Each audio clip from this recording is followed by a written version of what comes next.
keep your friends close and keep your enemies and your rivals closer. You got to always understand what they are doing to get better. As obviously Ohio State's trying to get better, So is Penn State. And last year Penn State was terrible offensively. They were okay against Ohio State. They held Ohio State in check. I went to that game, and many people were like, "Why did you guys rush the field?" Man, if you went to the game, it was a very frustrating game. So for everyone to rush the field was a very fun experience. Penn State is a team that has been, you know, they beat us before. They've won a Big Ten championship. Some of their fans feel that they should have made the playoffs before, but they didn't. But they're constantly a team that plays Ohio State very tough in multiple years. They've had Ohio State, and Ohio State has came back multiple times in the fourth quarter. We've seen J.T. Barrett do it. We've seen just different times Penn State figure out how to lose against Ohio State. But anyway, Coach Franklin's goal was to improve the offense, and he has done that, and they have revamped it.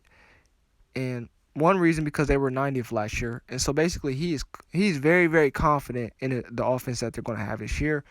They have two really great running backs that the coaching staff is excited about, and they have a lot of veteran tight ends. That is, if those running backs are so basically the two running backs that they have, they've been performing very well in practice. It's practice. So Nicholas Singleton and Katron Allen, these two running backs, the Penn State believes in them really good. Now, they've had a tremendous running back in Saquon Barkley. He was probably the last one, I believe, that was a tremendous. Miles Saunders was very good too, but Saquon was really good. And if either of those two can turn into Saquon, and they have the veteran tight ends like they talked about, they have three great tight ends, and you get solid. They don't even have to be Saquon, but just to have lightning and thunder in a bottle. Those two running backs, it seems like they're going to be the guys that Penn State's rolling with, or the guys that are going to get a lot of snaps this year. We'll see. I'm not too familiar with the Penn State depth chart, but the coaching staff, they believe in these two running backs.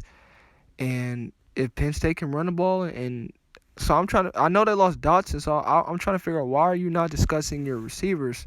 It seems like the coaching staff has really been excited about the running backs and the tight ends. You're gonna need a receiver to compete in the Big Ten. If you want to beat Michigan, they have a lockdown corner. Michigan has a lockdown corner. Ohio State has an improved defense. Michigan State, they were terrible last year. I mean, they're only going to get better. The Michigan's defense, especially secondary, they're only going to get better.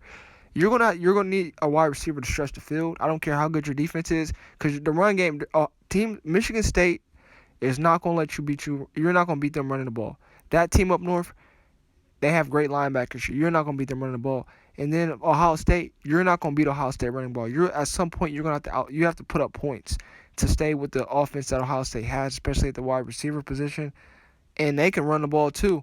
So it's great that you have two great running backs and you have, three great tight ends. But how much faith do you have in your quarterback? And who's going to be the wide receiver to replace Dotson? I believe their offense is going to be improved. He should be confident about that. But I think he should be more confident in some of his receivers and discussing them, and not just saying the tight ends and running backs. I'm excited to see who that star wide receiver is going to be, and I'm excited. But just because you have a run game does not mean you're going to be the champ of the Big Ten East. These Michigan State, that team up north from Ohio State, they're not going to be fearing a running game. We've seen them at full throttle with Saquon Barkley. They didn't go that far. So, what will they do in the future? I'm excited to see this Penn State football team.